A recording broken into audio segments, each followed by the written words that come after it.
그 모습의 총체를 일러서 사람 됨됨이라 한다. 그리하여 사람 됨됨이 좋으면 좋은 사람, 사람 됨됨이 안 좋으면 안 좋은 사람, 사람 됨됨이 원만하면 원만한 사람, 사람 됨됨이 편벽하면 편벽된 사람, 사람 됨됨이 탐욕스러우면 탐욕스러운 사람, 사람 됨됨이 겸손하면 겸손한 사람, 사람 됨됨이 오만하면 오만한 사람, 사람 됨됨이 법도가 있으면 법도 있는 사람, 사람 됨됨이 벽도 없으면 법도 없는 사람, 사람 됨됨이 예절이 있으면 예절 있는 사람, 사람 됨됨이 예절 없으면 예절 없는 사람이라 이걸 평을 안다. 이외에도 수없이 많다. 이와 같은 사람 됨됨은 그것으로 끝나는 것이 아니라 그에 따라 본인 앞날의 운명을 만들어가고 더 나아가 자기가 소속한 집단의 운명을 만들어간다. 그리하여 인격적 하자가 현실 속에서 함정을 만들기도 하고 태산을 만들기도 하고 때로는 태풍을 일으키기도 한다. 그러므로 우리 마음 내부에 있는 것들을 일일이 점검하여 잘못된 것들을 찾아 모두 바로해야 한다. 그렇지 않으면 장차 큰 재앙이나 풍파를 불러올 수도 있고 현실을 파탄과 불행으로 몰고 갈 수도 있다. 운전자의 조그마한 부주의가 수십 명 승객의 생명을 앗아간 것과 마찬가지다. 이처럼 우리 내부에 잘못되어 있는 것은 불발탄과 같다. 어느 때인가 계기를 만나면 폭발할 가능성이 있기 때문에 참으로 심각한 문제이다. 한때 요행수로 넘겼다고 해서 앞으로 무사하기를 바라거나 무사할 것이라는 견해를 갖는 것은 크게 잘못된 일이다. 그 사례를 다 열거할 수는 없으나 오늘날 소위 매스컴에 발표되는 인재마다 현실적으로 잘못한 점이 문제가 됐다고 하지만 실상은 이미 마음속에서 원인이 작용하고 있었던 것이다. 물론 그 지역도 다스려 수습해야 하지만 보다 근본적 원인을 찾아 다스리는 것이 참으로 현명한 일이다. 그것이 바로 잘못되어 있는 마음 세계를 바르는 일이다. 그런데 이상한 일이다. 이러한 본말 관계의 사실이 분명함에도 불구하고 근본적 대책에 대한 관심은 아예 없거나 미약하게 이를 데 없다. 어찌된 일일까? 마음 세계를 바꾸는 것은 이 세상에서 가장 근본을 다스리는 일이며 이는 곧 천하를 평정하는 일이다. 마음 세계를 완전하게 다루어 놓으면 온 세상이 평정됨과 동시에 세상의 모든 인재는 거의 사라질 수도 있다. 이에 마음은 철저히 바로해야 할 대상이다. 마음을 바르다고 하는 게 바르게 고친다, 이런 뜻이 되겠죠. 이것의 전제는 모든 인간의 마음이 삐뚤어져 있다는 전제가 있습니다. 저는 우리 좌선상 선생님이 훌륭하신 분이긴 하지만 또 여기에 전면적으로 동의하진 않아요. 근데 바르어야 될 대상은 뭐냐면 살다가 마음이 우리가 하루 종일 나쁜 사람이라고 해서 하루 종일 마음이 나쁜 상태로 유지되는 건 아니라고 저는 생각을 해요. 그래서 우리가 경계를 당할 때 그때 바르어내야 되겠죠. 경계를 당할 때 하루 중에 매 순간 매 순간 마음이 경계를 당하게 될 텐데 그때 그 경계에서 마음을 바르는 것이 매우 중요하다, 이 말씀인 것 같아요. 여기 마음 세계를 바르는 것이 이 세상에서 가장 근본을 다루는 일이며 이는 곧 천하를 평정하는 일이다 라는 말을 했어요. 천하 평정에 관련돼서는 우리가 중용의 마음을 가지면 천하가 평정되는 거라고 얘기를 했습니다. 그 대학에 8조목 삼강령이 있죠. 여기에 8조목의 마지막이 평천하고 삼강령의 첫 번째가 뭐죠? 명명덕이에요. 평천하라고 하는 것은 여기서 천하를 평정한다고 하는 것은 밝은 덕을 더욱 밝히는 일이 되는 거죠. 그래서 마음을 바른다고 하는 것은 명덕, 우리 마음의 밝은 덕을 더욱 밝히는 것이다. 이렇게 되면 천하가 평정된다. 그거 보는 게 이제 대학이라고 하는 그 고전의 이야기입니다. 그 마찬가지라고 생각이 들어요. 그래서 우리가 세상을 살면서 우리 마음 안에 밝은 부분을 더욱 밝히려고 노력하는 것, 이것이 바로 마음 세계를 바르는 것이다. 하나 더 읽을까요? 길들여야 할 대상. 우리 사람 세계의 위대한 점은 바로 양육과 보육과 교육이 있고 훈련이 있다는 것이다. 사람이 갓 태어났을 때는 동물과 별 다를 바 없다. 때에 따라서는 동물보다 더 무자력하고 더 못한 점도 있다. 또 본능적 양육 차원에서는 인간과 동물이 다름이 없다. 그러나 우리 인간은 양육의 과정을 거쳐서 보육과 교육의 과정까지 나아간다. 더 나아가 훈련이나 수련의 과정도 있다. 이것이 우리 인간의 위대함이다.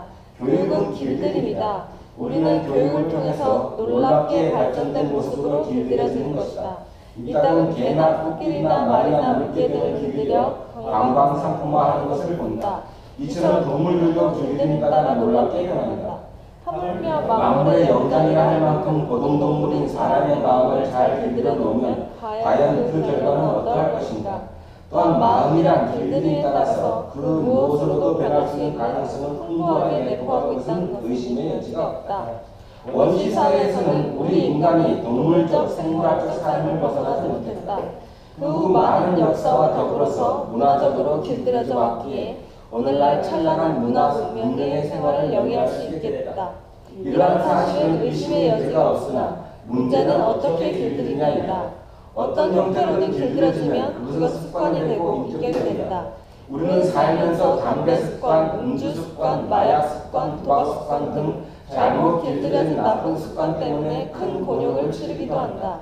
그뿐이 아니다. 잘못된 체위 습관, 잘못된 식사 습관, 잘못된 생활 습관 등 그 영역은 실로 광범위하다.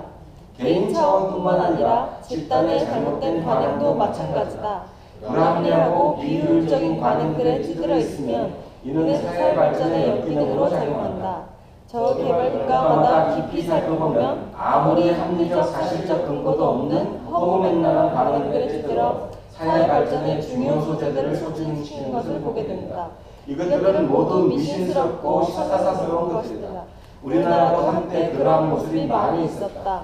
각종 귀신을 섬기는 관행, 명당 관행, 방산나무 관행 등 이루 다 말할 수 없이 많았다. 이와 같이 개인이든 집단이든 간에 세월에 따라 길들여짐이 있다. 그 길들여짐이 좋은 것일 수도 있고 나쁜 것일 수도 있고 아무 의미 없는 것일 수도 있다. 좋은 것이라면 우리에게 유익한 것이요 의미 없는 것이거나 나쁜 것이라면 해독이 있을 것이다. 집단에서는 좋은 관행은 미풍양속이라고 하고 잘못된 관행은 나쁜 풍기라 한다. 이 모두는 결국 우리 마음의 길들임으로 이루어진 것들이다. 그러므로 우리 마음은 잘 길들여야 할 대상이다. 제멋대로 길들여지도록 방치해줄 대상이 아니다. 길들이되 지혜롭게 길들이고 법도 있게 길들이고 합리적으로 길들이고 도로서 길들이고 생산성 효율성 있게 길들이고 법문으로 길들이다가 드디어는 성품의 최상과 혼연일치가 되도록 길들여가야 한다. 이와 같이 잘 길들이고 나면 불성들과 더불어 파수로 공행할 수 있어서 걸음걸음이 상계를 초월하고 하나님마다 은혜의 꽃이 피어서 본인과 세상의 상스러움이 될 것이다.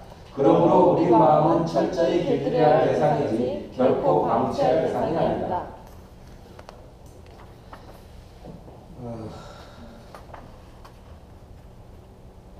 그 어린 왕자 보면은 여우를 길들이죠. 어린 왕자가 길들인다고 하는 것은 그런 문제가 있습니다. 집에서 키우는 애완견도 안방 문을 못 넘게 하면 안 넘어와요. 그게 다 길들이기 나름이 나가서 이렇게 되는 건데, 그래서 뭐 이 핵심은 도, 진리로 길들이자는 얘기를 하고 있습니다. 도와 진리로 길들이는 것이 바로 훈련이고 수련이 되겠죠. 그런데 재미있는 것은 대각한 사람들은 예수든 석가모니든 석회상이든 대각한 성자들은 사실은 기존의 것에 길들이지 않은 사람들이에요. 기존의 것에 길들여져 있다면 결코 대각할 수가 없어요. 기존의 것에 길들이지 않고 야생의 상태에서 온 우주와 전면적으로 싸우죠. 그것을 고행이라고 하겠죠. 예수는 한 40일 동안 광야를 떠돌고 석가모니나 소태산도 긴 세월 동안 혹독한 수련을 거쳐내요. 그럴 필요가 뭐 있겠어요? 절에 가서 길들여지면 되는 거지.